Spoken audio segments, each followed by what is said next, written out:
I will say that I believe we had a very productive meeting. There were many points that we agreed on, most of them, I would say, a couple of big ones that we haven't quite gotten there, but we've made some headway.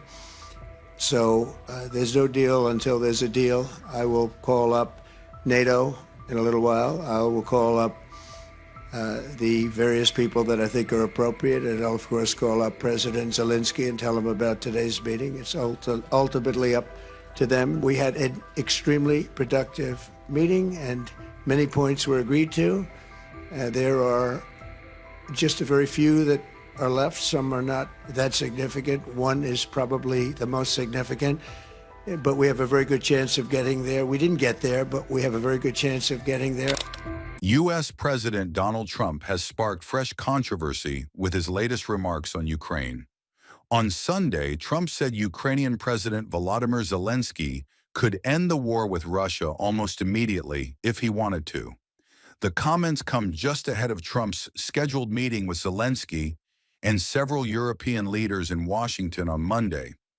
In a Truth Social post, Trump wrote that Zelenskyy has a choice: end the war or continue to fight. He reminded followers how the conflict began, pointing to Obama's handling of Crimea more than a decade ago, without a shot being fired, in Trump's words. Trump also repeated his opposition to Ukraine joining NATO, saying, "Some things never change." NATO leaders and top European officials are set to gather in Washington on Monday for high-stakes talks with Ukrainian President Volodymyr Zelenskyy and Donald Trump.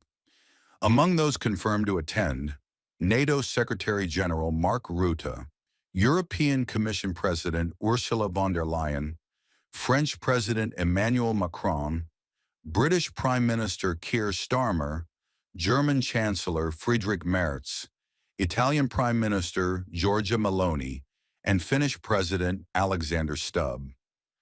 Their joint presence signals Europe's determination to present a united front as Russia's war grinds on. Ahead of the White House meeting, Zelenskyy met Ursula von der Leyen in Brussels to align priorities: long-term military aid, Ukraine's EU membership ambitions, and strengthening transatlantic solidarity. Von der Leyen said she was glad to join Zelenskyy and other leaders in Washington. I'm very glad that I'm able to accompany you and other European leaders for the meeting tomorrow that we do have with the US President in the White House. Since the beginning of Russia's brutal invasion, Europe has been at Ukraine's side, united, and we will support you for as long as it takes, for just and lasting peace. Ukraine must be able to uphold its sovereignty and its territorial integrity. There can be no limitations on Ukrainian armed forces, be it cooperation with or other third countries or assistance from other third countries, no limitations for the Ukrainian armed forces. As I've often said, Ukraine must become a steel porcupine, undigestible for potential invaders. And we've been working hard to speed up and scale up as we increase Europe's defense capability. Through the SAFE instrument, we are ensuring that the defense needs of member states and Ukraine can be matched, and that Ukraine's industrial defense base is strengthened. I am thinking in particular of drones here. At the same time, we continue to support Ukraine's path to its membership in the European Union. This in itself is also a security guarantee. With regards to any territorial questions in Ukraine, our position is clear. International borders cannot be changed by force. These are decisions to be made by Ukraine and Ukraine alone. And these decisions cannot be taken without Ukraine at the table. As long as the bloodshed in Ukraine continues, Europe will maintain diplomatic and, in particular, economic pressure on Russia. We will continue to strengthen sanctions. We have adopted 18 packages so far, and we are advancing preparation for the 19th. This package will be forthcoming in early September. It's very important that you are with us and that we speak to America and we speak together. And it's important that Washington is with us. And today, in several forums, we are deciding what we are going to discuss in Washington. Since the territorial issue is so important, it should be discussed only by the leaders of Ukraine and Russia at the trilateral Ukraine, United States, Russia. So far, Russia gives no sign that trilateral will happen, and if Russia refuses, then new sanctions must follow. Trump called the gathering a great honor, posting on Truth Social that it would be a big day at the White House, with more European leaders present than ever before. But Trump also lashed out at what he called fake news, denying reports that he suffered a major defeat by allowing Vladimir Putin to hold a summit in the United States. Trump insisted Putin wanted the meeting elsewhere, but the U.S. was chosen despite media criticism.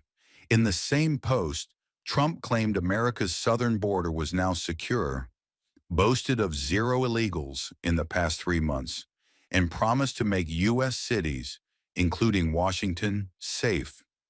Monday's White House meeting comes just 2 days after Trump's summit with Russian President Vladimir Putin in Anchorage, where Trump dropped his ceasefire demand and instead pressed for a final peace deal.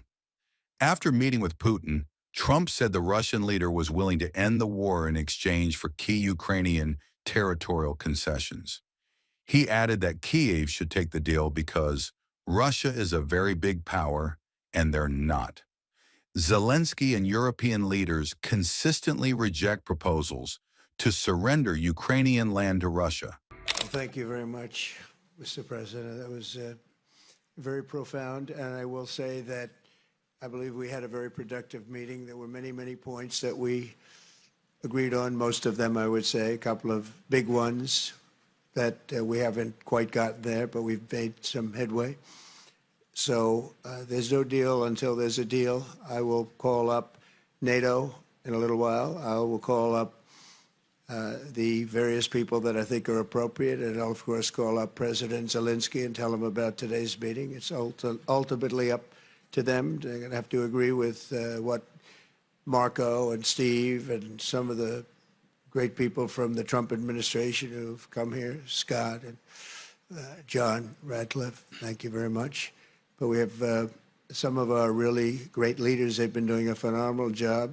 We also have some tremendous Russian business representatives here, and I think, you know, everybody wants to deal with us. We've become the hottest country anywhere in the world in a very short period of time, and we look forward to that. We look forward to dealing. We're going to try and get this over with. We really made some great progress today. I've always had a fantastic relationship with President Putin, with Vladimir. We had many tough meetings, good meetings. We were interfered with by the Russia hoax. That made it a little bit tougher to deal with, but he understood it. I think he's probably seen things like that during the course of his career. He's seen it all, but we had to put up with the Russia hoax. He knew it was a hoax, and I knew it was a hoax, but what was done was very criminal. But it made it harder for us to deal as a country in terms of the business and all of the things that we'd like to have dealt with. But we'll have a good chance when this is over. So just to put it very quickly, I'm going to start making a few phone calls and tell them what happened. But we had an extremely productive meeting, and many points were agreed to.